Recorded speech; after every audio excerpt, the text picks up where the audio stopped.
Go for it. Friggin' what up, dude? Strider Wilson, and I'm the host of this podcast that's mine, going to be called History is Dank. History is Dank with Strider Wilson. Dankness from the ground. Friggin' what up, dude, and welcome back to another ep of History is Dank, dude. I'm your host, Strider Wilson. We got Aaron going beast mode on the sticks, dude. What up, Aaron, dude? What up? Dude, I'm just freaking chilling, dude. Back in the back stateside, I should say, dude. I was abroad with my freaking dank-ass wife on our dank-ass honeymoon, dude. Went to freaking Mallorca, Spain, dude. Mallorca, Ibiza, right next to Ibiza. Went to a freaking Mallorca, dude. Posted up, dude. Really nice, dude. Rented a car. Cruised around, relaxed, dude. Jumped in the Mediterranean, dude. Floated. Very, very dank. Super relaxing. In fact, the topic of today is going to be not from Mallorca, the Balearic, one of the Balearic Islands, right there in the Mediterranean on the eastern coast of Spain, but Lisbon, a town, should say a city with quite a bit of history. We're going to be focusing, this episode title's on the earthquake, but pun intended, we're going to shake things up. We're going to jump around a little bit because there's so much history in that city and cool little things in the adjacent surrounding area that I want to talk about. So we're going to be doing a little bit of bouncing around, but starting off with the Great Earthquake because it shaped things. With that was the end of this, you could say, an old and the beginning of a new. But then were there later reversions? We'll get into all of this. It'll be fucking interesting and sick, dude. But not as sick or tight as how much cocaine I was offered while walking around Lisbon. Dude, I don't know if I've got the look, dude. Don't know if I was tired, dude. Don't know if a tourist carrying a half-liter water bottle for he and his wife walking back to the hotel. Just, dude, every dude in, distressed jeans, wearing like a Leonardo DiCaprio style hat of like an emblem or a city or, mascot that you never heard of. A dude approaches you and just goes, Coke, bro? Coke? I'm like, no, I'm cool, man. I'm going to bed. Dude's trying to keep me up all night, dude. That's crazy. Yeah, dude, deal with that jet lag, bro. This is in Portugal? This is in Lisbon, Portugal, dude. Walking around like the main little old town area where we were staying, which if you ever catch yourself in Portugal, do a night or two there. Then I'd suggest bouncing around to one of their cute-ass little coastal towns, maybe Cascais, which is what I'm going to talk about in a little bit, that area. I saw some pro surfers. That was tight when I was there. Did a lot of good surfing. There's Nazaré. We've talked about that on a previous episode where the huge-ass wave is. I didn't go there. It was flat. When I was there, I asked about it. I was like, is it worth going? And they were like, no, it's flat right now. It's going to be freaking firing in October. They're like, okay, sick. Maybe I'll be back here in like 8 years. But that's sick, dude. So catch yourself in Lisbon, dude. But I had to try a little bit of that Coke, and it was okay. I'm kidding. I didn't get any, dude. My wife and I were just enjoying dank-ass local brews. I had some nice IPAs when I was there. And dank-ass Super Bock is the beer. Went to a soccer game, Sporting Lisbon soccer game. Dudes just set off fireworks in the stands. Terrifying. Dudes, like not even during a goal. I'm like, a bomb just went off. It reverberates through the whole stadium. I'm terrified. And dude, people are jumping, chanting the whole time. The energy is electric, though. You go there and you're immediately into it. It's friggin' sick, dude. So we're about to freaking get into this dank-ass freaking pod, dude. But before we do that, real quick, dude, huge thanks to our sponsor, Tushy. Dude, taking a dump shouldn't cost you money. Should be free. Should be amazing. Why are you gonna spend it on costly toilet paper, dude? Why are you gonna have to stock up on that? It takes room in the house. Stop wiping and start washing. Go to hellotushy.com/dank and use promo code DANK for 10% off your first order. That's hellotushy.com/dank for 10% off. All right, dude. Let's get into this freaking ep. All right, we're talking 1755, okay? 300-ish years ago. Freaking massive quake, dude. Talking like a magnitude 9, okay? Some 8.5. I've seen 8.7 when I'm doing my research, but I'm a sensationalist. I'm a hyperbolic guy. I'm going with 9 because also tragically, this earthquake did kill an estimated 60,000 people just in Lisbon. They say reverberations and damage was felt as far away as Algiers, 685 miles. This earthquake, the epicenter took place off the coast of Lisbon and a couple hundred miles out to sea, but it rocked the shit out of that city. And a lot of the construction goes back to, I mean, there is a cathedral there, and it still stands from like the 15th century. Same with the Belém Tower. That still stands from the 1500s. But a lot of stuff didn't have, obviously, any earthquake retrofitting. But once the earthquake happened, there's this dude. The king was this guy named Jose the First, kind of a quirky dude. Younger king, maybe in his 20s. He's kind of a quirky guy. Like he was outside the city, and he's kind of claustrophobic. Like he doesn't like living in the palace. He didn't like living in houses. He lived in like a sick ass tent. He basically was glamping his whole life, like 40 miles, like southwest or whatever of the actual capital of Lisbon. So he felt the shake, but he didn't die because he was living in a tent outside the city. And he came back and he was like shocked. He didn't know what to do. He was a young king, kind of has his own issues, like quirky dude. If you look into him a little bit, Jose the First. But this other dude rides in, dude, on his freaking horse, dude, probably already rocking a fat boner for the amount of power that he was about to take, dude. Granted, the power was granted to him by Jose the First because he was a hands-off king. They say a good king delegates. For what reasons? Jose's like, look, I don't want to fucking deal with this type of shit. This guy rolls up. He's the state minister, Sebastião José de Carvalho y Melo, known as Pombal. And there's a sick-ass, big-ass statue of him in this main city square in Lisbon, like where all the ships used to come in. And, you really got to get into it. It was all the trading was happening. Slave trading was huge in Portugal in, the 1500s.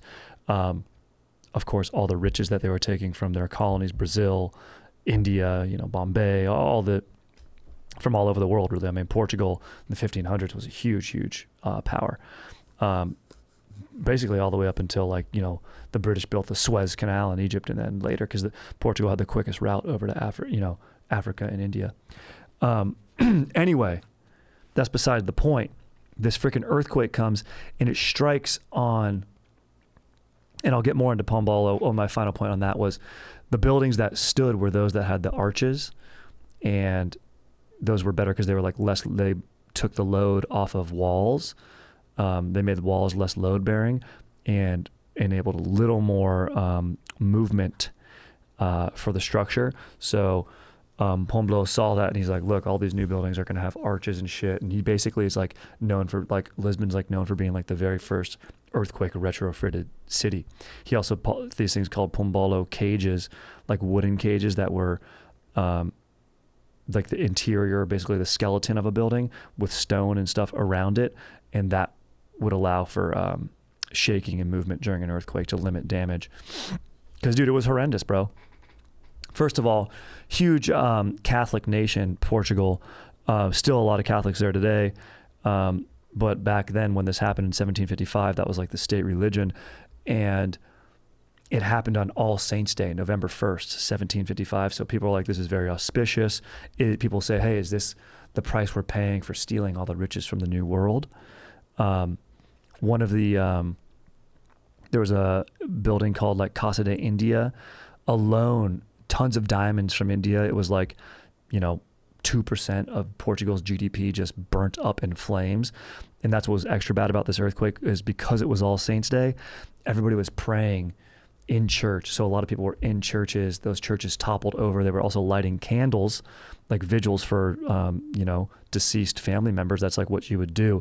So there was extra fire going on in the city at that time. All this shaking happens. Churches topple over. The fires start blaring. It's stone, but there's also wood in those structures too. Burns up. The Moor, there was the Moors. Those are the North African basically ran the city, basically the Iberian Peninsula for like 400 years, in like the 8th century. But the huge Moorish castle that's right up there in Lisbon, half of that burnt down. Tons of people died in the fire, and the worst part is they're running from the fire and the destruction in the city, those that did survive.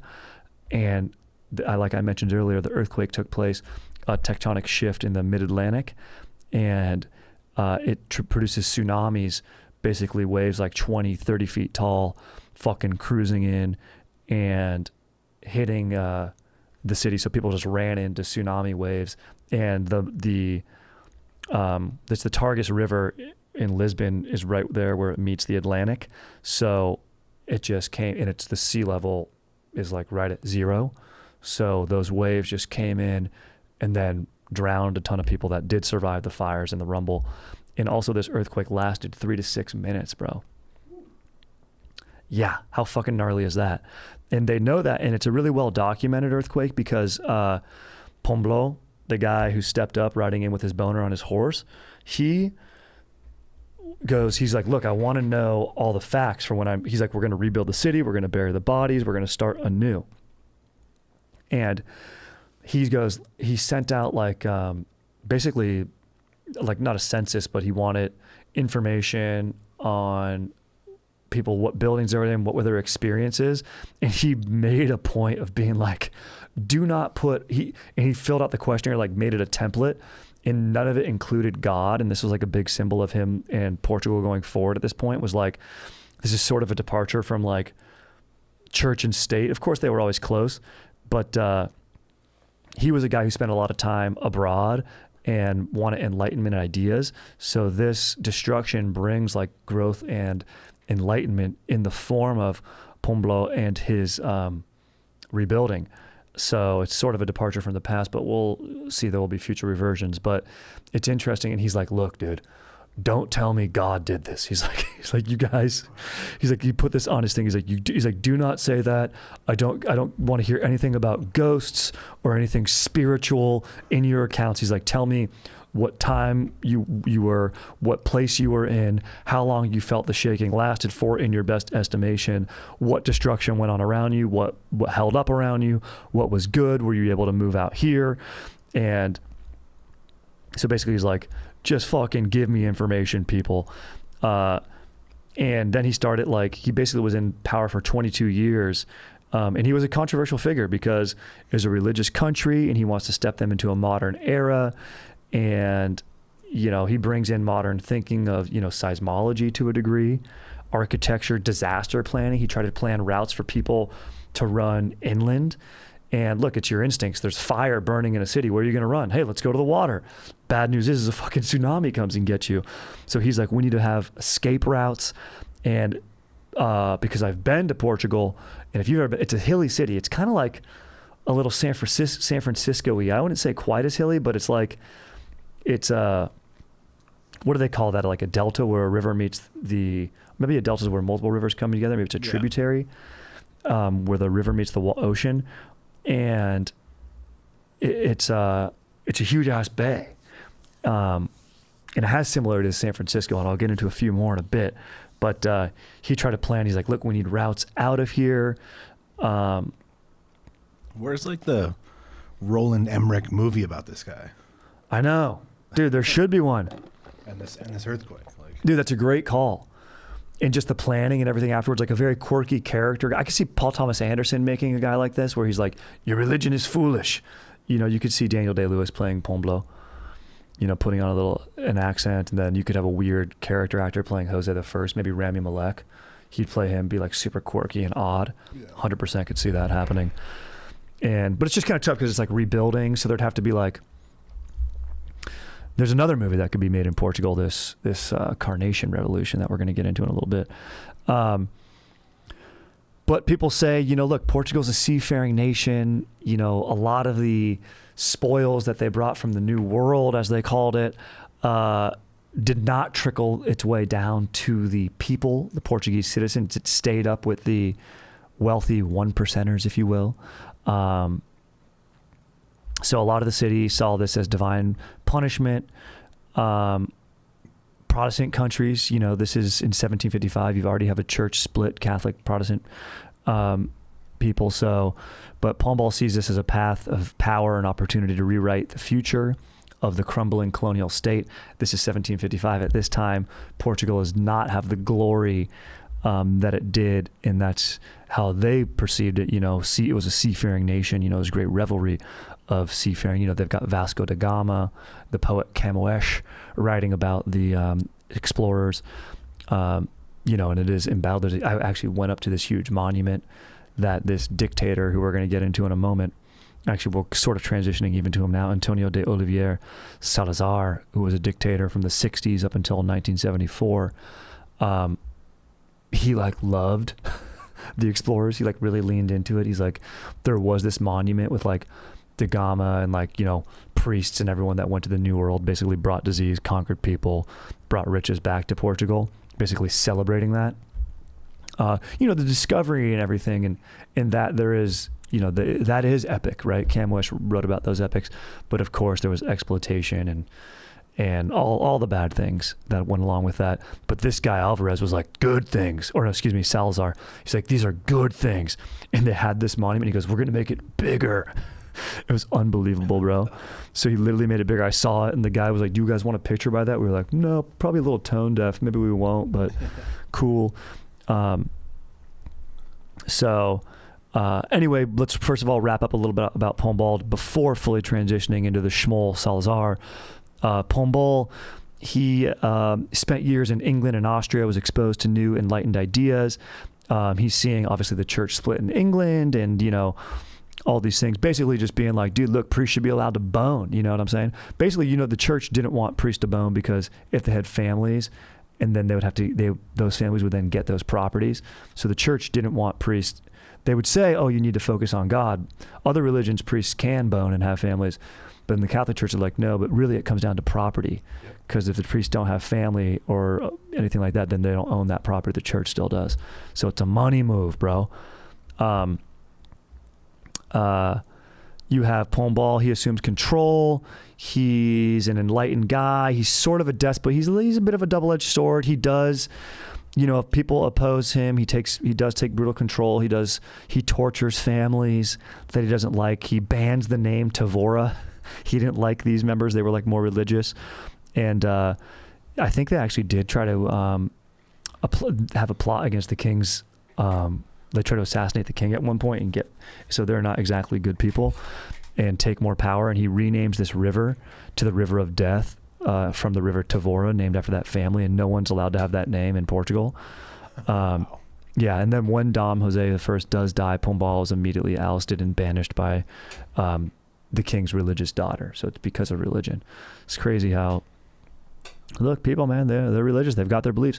People are going to believe what they want to believe, you know. It's tough, you know, when people have rules in society and stuff. It's like, these are rules that people agree upon, like a sport or something. Like, you know, if I'm playing frickin' beer die with my boys, it's like, look, we're not going to do the trolling rule if you get skunked. We are going to do the rule where you have to do a naked run or jump in the creek, because we'd love to see that, but you're not going to get trolled enough to sit under the table. But then you might have somebody who's super religious being like, no, God said trolling rule needs to happen. How can we not? So people get into it, and that's how beef starts, dude, you know? So we just got to all play nice together, is what I'm saying, dude, and hit your cups, you know what I'm saying? And play freaking, and don't cup, dude. Don't cup when you freaking catch the die. Anyway, dude. So like I said, that sort of wraps up this rebuilding of Earthquake and stepping Portugal into the modern age. But then I mentioned there's going to be more reversions. And then now we're jumping ahead, obviously, to 1974. We're sort of bouncing around based on bicycle tours and tuk-tuk tours that I took, which were so sick. Dude, getting an electric tuk-tuk, you feel like James Bond. Once again, little teaser for earlier.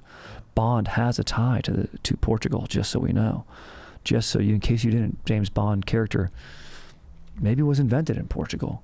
Written about in Jamaica by Ian Flemming, but maybe invented and had inspiration in Portugal in a little town called Cascais. Keep listening, you'll fucking find out, dude. But this guy Salazar, huge schmoll, bad dictator, of course had a secret police, tortured political rivals, threw them in jail, did everything bad. He had a system that he wanted to like depoliticize and pacify the Portuguese citizens, what he called the 3 Fs: Fado, Fatima, and football, music, religion, and soccer. And basically, he like wants to keep people distracted with that. But he's a bad guy. He also wants like Portugal to have more glory. His whole thing was like, it's never a good sign when your leader is like, we need to go back to the past. You know, we're supposed to push things forward. You know, there are traditions and things that are good and are nice, but not all things. Generally, we keep the ball moving forward. You don't want to regress. Oftentimes when you get a dictator, oftentimes you hear the rhetoric, go back to when it was, days of old, eras of glory. And they sensationalize these things. They take characters, they build them up, they ignore the flaws or the bad things that they did. You know, so look out for that, you know? Not telling anyone how to vote or do their thing. All I'm saying is just look out. But this guy's a huge schmoll. Bad guy, you know, keeping the riches for him and his buddies, you know. And he does this thing, though, where he wants Portugal. He does want to modernize, you know, and he builds a bridge across the River Tagus. He hires Joseph Strauss, who we did an episode on the construction of the Golden Gate Bridge. One of my favorites. Go back and listen if you haven't. Fascinating. But there is an exact miniature, I shouldn't say exact, there's a slight difference of the Golden Gate Bridge in Portugal. It used to be called the, he named it after himself. Also when guys, you know, build structures and name it after themselves, not a good sign. Salazar Bridge. This revolution takes place in Portugal on April 25th, 1974, the Carnation Revolution. And they renamed the bridge. The bridge today is called the April 25th Bridge. And it is a smaller scale, but it's still fucking gigantic. I mean, it's still like 3 kilometers. It's massive. A train runs on it. It's huge. It's just not as huge as the Golden Gate. The only difference besides size, it's still painted red. Found out why it's red. So ships can see it easily from far away. And the fog, if it was any like a color or anything smaller, also it helps with oxidization. The metal kind of turns that way anyway. There's also protective paint on there, and it protects the metal and everything in the bridge. Everything is like somewhat malleable, earthquake retrofitting, but also because of weather and everything, the bridge needs to be able to move and expand and contract a little bit. Once again, go back to that episode on the Golden Gate. Fascinating shit. But the towers of the bridge, there's 2 towers that are massive. On the Golden Gate, there are parallel crossbars connecting the tower. In the April 25th bridge, they're diagonal. So they're like X's. So kind of sick. Really the only difference. If you look at it into the untrained eye, the bridge is big as fuck. You're like, that's the exact size of the Golden Gate Bridge. It's pretty funny. But that's also hilarious is that this guy just copies stuff. And he hired that same architect. He outsources. He also hires and ships in stone from Brazil again to make a Christ the Redeemer. He wanted to bring the Christ the Redeemer that looks over what bay is that? In Rio de Janeiro in Brazil. But he built a smaller Christ the Redeemer in Portugal, looking over the Tagus right there in Lisbon. Hilarious, dude. It's like, dude, at least have an original idea, bro. But they look sick and they're good for photos. So we took some photos. So this coup is carried out in March 1974. This guy, General Antonio de Spinola, he's dismissed from his position because he writes this book. He's the Minister of the Armed Forces. He writes a book. He suggests that Portuguese colonial wars should come to an end. He's like, that's the bridge. Nice, Aaron. Exactly, dude. I rode my bicycle right under that bridge where we're looking right now. Is it top layer cars and bottom layer pedestrians, or? Bottom layer is train. Dude, no pedestrians are allowed on there. The tour guide, he's like, it's very dark, but people were jumping off. Like, oh, damn. Yeah, I mean, that's too. Is the Golden Gate, are no pedestrians allowed? No, there are, but yeah, people were jumping off, so they put nets. Yeah. So there's no foot traffic allowed on that bridge, but there's a train that goes beneath the cars. Very gnarly. So, but yeah, it's a sick ass bridge. It looks just like the Golden Gate. I love bridges, dude. It's a very adult. I love trains. I love bridges, dude. I'm into those things now, especially when my fantasy team's bad, which it's looking like it might be. It's mastering the earth. Exactly. And its natural features. Mm-hmm. It's beautiful, and a lot of times they have to work in conjunction with it too. It's not, man and nature must be as one. It is a beautiful thing. What's not a beautiful thing is a dictator, this Schmoll. But it's sick that this General Spagnola, who's ousted, he then goes to his army that's loyal to him, the Armed Forces Movement, the MFA. They formed, and with some low-ranking officers who support Spagnola and some captains within the armed forces who are also unhappy with the laws that would grant privileges to conscripted officers. So they have resentment, towards like professionally trained officers or whatever. And basically there's dissension among the ranks. And just before midnight on the 24th of April, Portugal's entry for this song is played over the radio station, and that's like a signal, and it's been arranged by the rebels, and this is the signal to go and start rolling in, and tanks enter the center of Lisbon on this signal, which is sort of poetic because they're using, the 3 Fs that Alvarez wanted to use, football, religion, and music. Now they're using music as a signal against him. Very poetic. They crossed at that time, Salazar Bridge over the Targus, now April 25th bridge, and they take over the barracks. The National Republican Guard were stormed by troops with machine guns. They were met with little resistance, and it gets taken over within a matter of hours. And they send, there's a sick-ass little island, actually, where my dank-ass wife and I wanted to go, called Madeira. It's like 800 miles. Really, it's kind of tough to get to. You got to like fly to Lisbon, then another 800-mile flight out to this little island, very remote. They send Alvarez there. He gets stripped of his ranks, and then I think he just goes to Brazil after that. And I mean, it's crazy. And some of the people that were actually, committing political crimes and stuff, were allowed to, keep their position or run for office later. So it wasn't a total upheaval, but it was a change, which was good, and a necessary change. And it's called this Carnation Revolution because, unlike a lot of military coups, this was almost had no shots fired.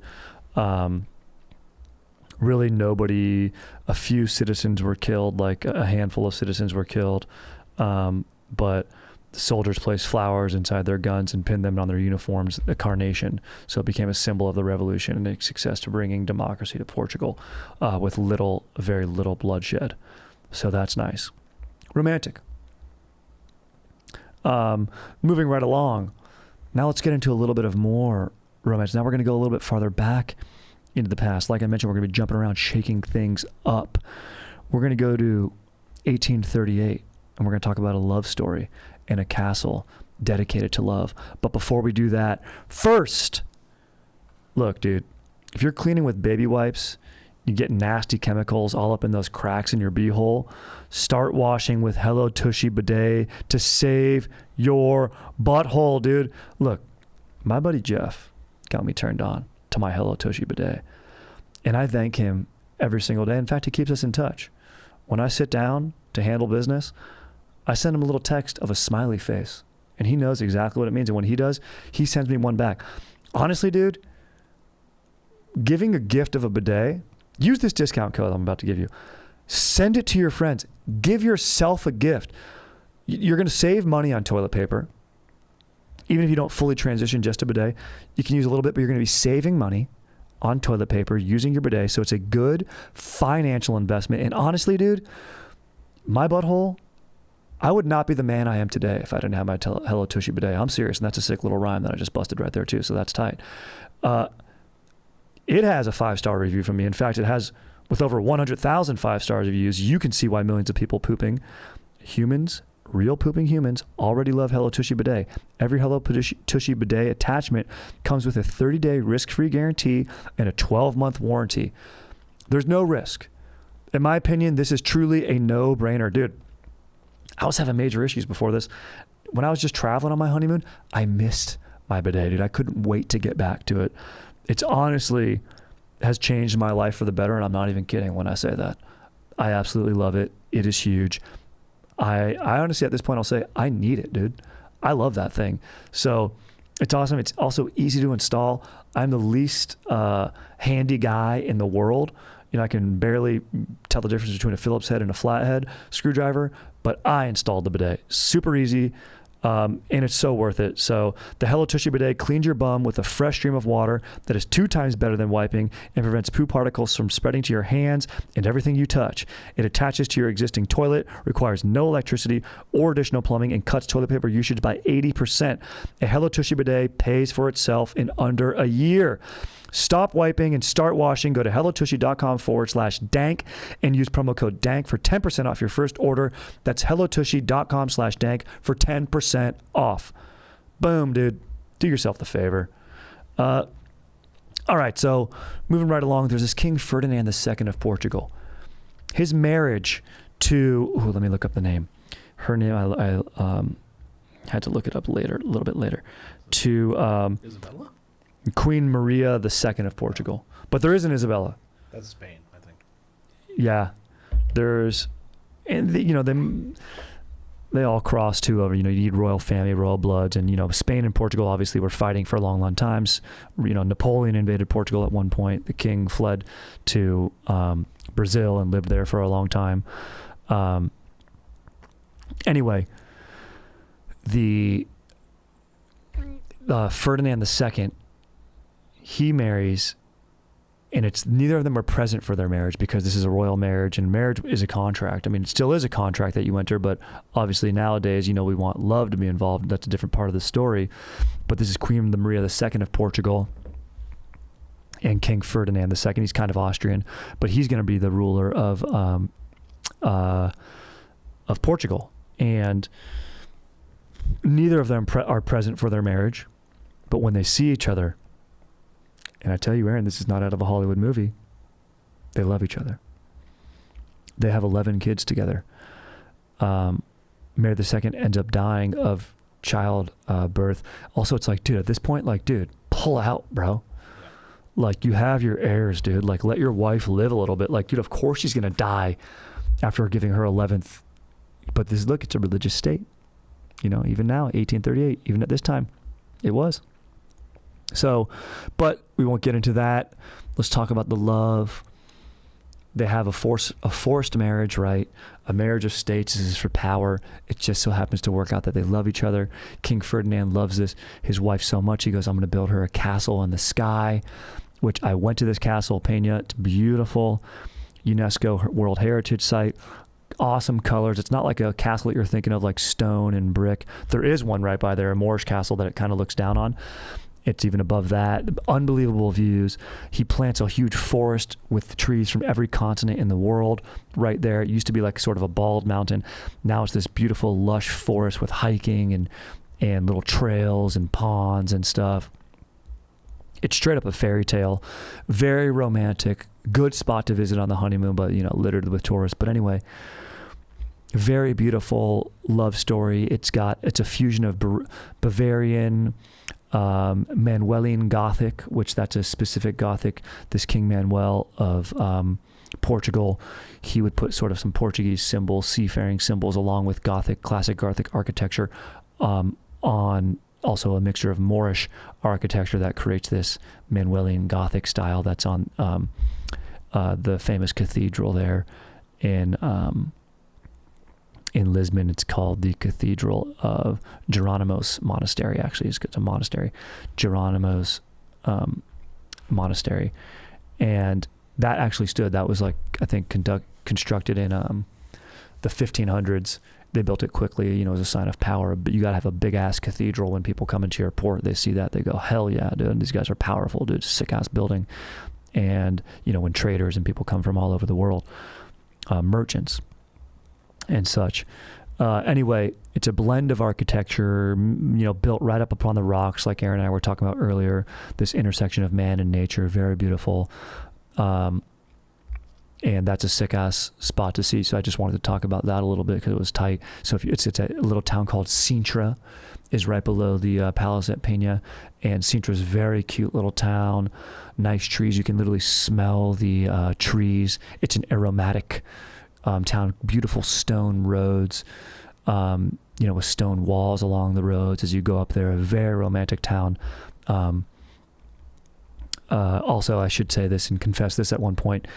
During the honeymoon, I kept saying to my wife, we're going to rename the city of Lisbon into the city of Gisbon while we're on this honeymoon. And she said, that's disgusting. Don't say that again. I said, all right. So I got away with it once, but I had to share it here. Just had to come out and say it. This is a safe space. And in there I didn't even say it as a joke. It's just, that's what I was saying. I thought I was being all clever. I was like, hey, our flight for Gisbon gets in at a little bit after noon. She's like, don't say that. People are around us. Everyone, I was like, people can't understand what we're saying. She's like, everyone pretty much speaks English. I was like, that is kind of true. People do speak English very well over there. Anyway, want to talk just a little bit about Lisbon and, who was in control of it at different eras. I talked about King Manuel, his Manuelian style. Rome was in control of it for a while. Then it went over to like a migratory people called the Alani. They were driven out by the Suebi. Then they're conquered by the Visigoths. And then the Muslims of North Africa, the Moors, took Lisbon, basically when they overran the entire Iberian Peninsula. And then it ends up getting reconquered in I think the 10th century by like the Portuguese king, and then it stays with Portugal after that. So it's been switched around for a long time. You got the Tower of Belém. That's Manuelian style. I went there, very sick tower, to defend against the Moors and other invading armies or pirates or anything. But what's interesting, what I want to end this episode with, is this Casino Estoril in Cascais, a beautiful little coastal town where I believe Cristiano Ronaldo doesn't have an apartment far from. This hotel, it doesn't really look like much now. It kind of looks like a cheap Tahoe hotel, the actual casino. There's the Hotel Palacio Estoril. That's a cool looking hotel where Ian Flemming stayed. He made that his headquarters when he was working there during World War II.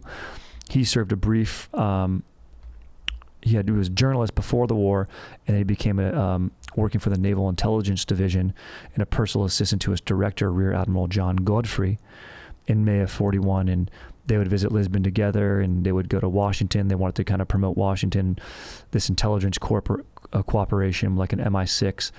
They wanted America to have their own intelligence agency and work together with MI6.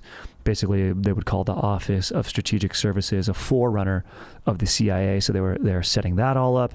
But while Flemming is posting up in Cascais at the Casino Estoril, he liked to gamble. He also liked to meet the ladies. In fact, he had a relationship with this lady Maud, who had political ties and such, and maybe even helped Ian Flemming along with his career and vice versa. She's inspiration for the character M. He would write her a lot, and she was 16 years his senior, and they frickin' boned. That's tight, dude.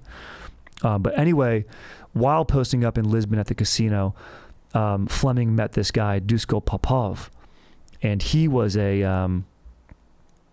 a Eastern European, I want to say, like a Serbian national. And, he, of course, had great disdain for the Nazis and was working against them. But he rose up in the German military planner and his connections with business and stuff in the United Kingdom and everything. The Germans they're like, oh, yeah, he can be our spy. But really, he was a double agent working for the Allies.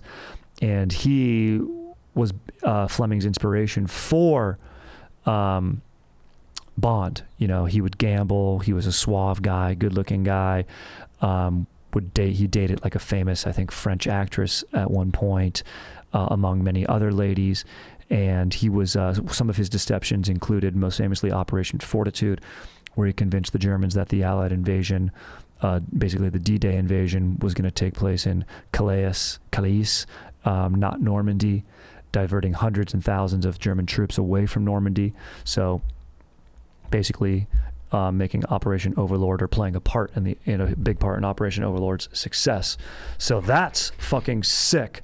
And just for the curious, Portugal was a neutral state in World War II. They had a long working relationship with Britain, of course, after the seafaring era of the 1500s and the 1700s. They were sort of allies and stuff, but British didn't seek Portugal's help in World War II, and so they remained neutral. And so spies and stuff from both sides would go to the casino, and a lot of people, Jews and people were able to escape Nazi Germany. Those that were able to get out and would depart for America or wherever from Lisbon. So pretty freaking sick. We covered the earthquake, we shook it up, we bounced around. Fun little facts right there. Friggin' sick. So go visit it if you want to. If you surf, go check it out. Beautiful coastlines. I'd say do a day or two in Lisbon, then bounce out to one of those coastal cities. That's how I do it. Definitely check out Spain. Good ass food. Sick ass time, dude. Freaking stay stoked. Questions, comments, suggestions. If you've got anything to share from your time in Lisbon, do share. Let's get that going. Let's share little travel tips and stuff for freaking Danktorians on here and dank ass stories. So fired up on that. Stay freaking stoked. We'll catch you freaking on the next one. Until then, never change, just grow, bros. All right, dude, late.